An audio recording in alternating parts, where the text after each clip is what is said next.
Hello po mga idol, magluluto na naman po tayo ngayon ng ating ulam para sa hapunan. Ito po ang ating mga sangkap. Mayroon po tayo dyan 3 itlog, binati ko na. Ayan po ang ating ampalaya. Mayroon po tayo ditong kamatis, sibuyas at bawang. At mga pampalasa po at mayroon po tayong chicken breast. Laman lang po yan. Ayan po mga idol, umpisahan na po natin ang ating pagluluto. Ayan po mga idol, mainit na ang ating kawali. Mag-isa na po tayo ng ating sibuyas.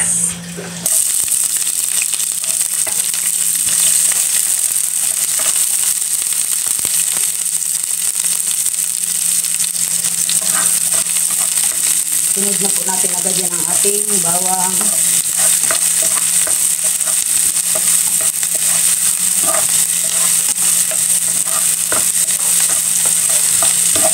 Halo-haluin lang po natin hanggang sa medyo maging brown ang kanyang bawang.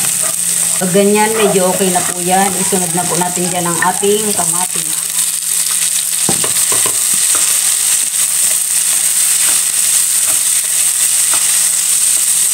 Medyo hintayin lang po natin medyo lumambot ang kamatis.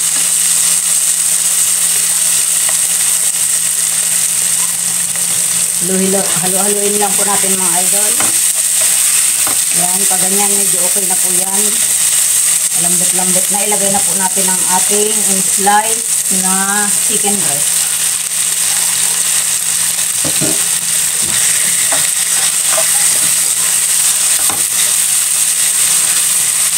Lagyan na rin po natin yan ng paminta.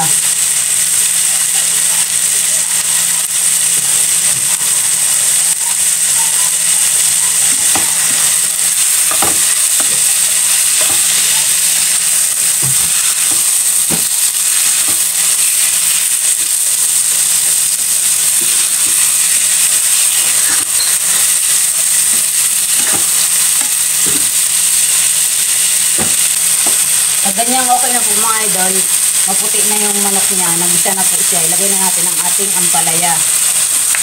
Hindi ko nga po pala pinitiga ng aking ampalaya mga idol, kasi marunong po akong pumili ng ampalaya na hindi mapait. Pag pumili po kayo ng ampalaya mga idol, yung maputi po ang kulay niya, hindi green na green. Tsaka yung guhit-guhit niya po, yung mga kulot-kulot niya, hindi po masyadong siksik. Yan po yung mga ampalayang hindi mapapait. Kasi pag pinitigaan po, parang nawawalan po kasi ng sustansya yung ampalaya.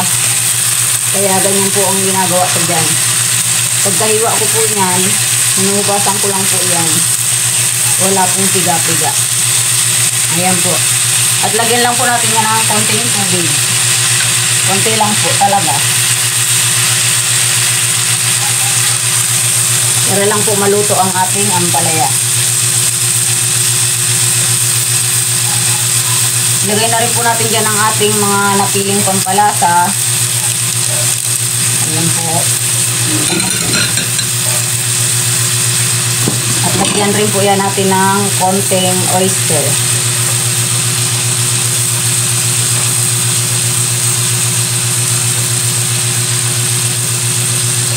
Haluin lang po natin.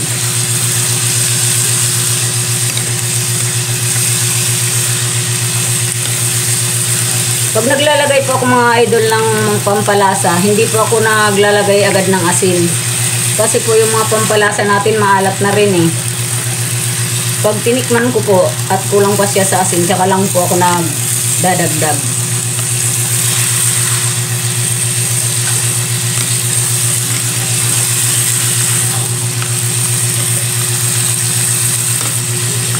Yan, hintayin lang po nating maluto ang ating ampalaya. Huwag rin po nating i-overcook.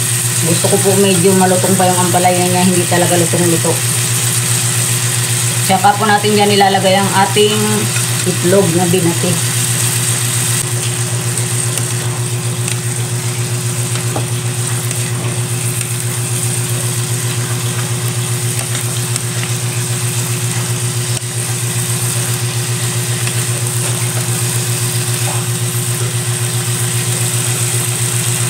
Habang naghahalo-halo po ako dito mga idol, shout out muna po tayo sa mga Naalala ko pong subscribers ko kasi hindi naman po ako nakapaglista. Shoutout po sa lahat ng aking mga subscribers. Sa mga silent viewer po, lalong-lalo na po sa mga kababayan nating OFW. Shoutout po sa inyong lahat. Shoutout po kay Ma'am Renita Romero TV. Shoutout po kay Idol Ricky Santiago. Shoutout po kay Idol Macau. Shoutout po kay Idol Maskarang Vlogger. Shoutout po kay Idol Lens Kitchen. Shoutout po kay Idol Shamzai. At shoutout po kay Idol Sunflower. Ay, nakalimutan ko po kung ano yung kasunod. Basta sunflower po siya. Ayan, thank you po sa inyong lahat mga idol sa suporta. Lagi po kayo nandyan sa aking munting bahay. Nakasupport po sa akin. Maraming salamat po sa inyo. Have a blessed day po sa ating lahat. Magandang araw po sa inyong lahat.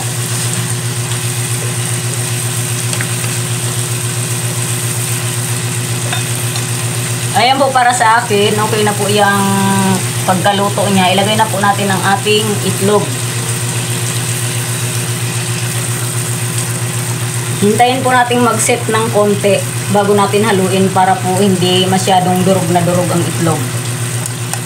Simutin po natin, bawal po tayong magsayang. Ayan. Medyo okay na po yan. Haluin na po natin. Dahan-dahan lang po para hindi masyadong madurog ng todo yung kanyang itlog. Tikman na po natin yan. Kung okay na bago tayo mag-adjust ng lasa.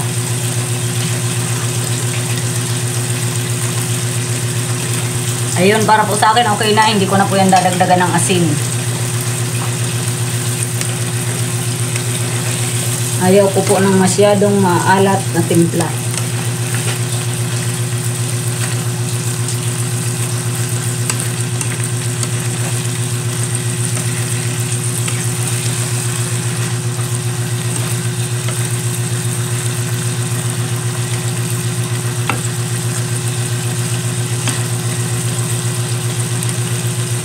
Dahil na po yan mga idol.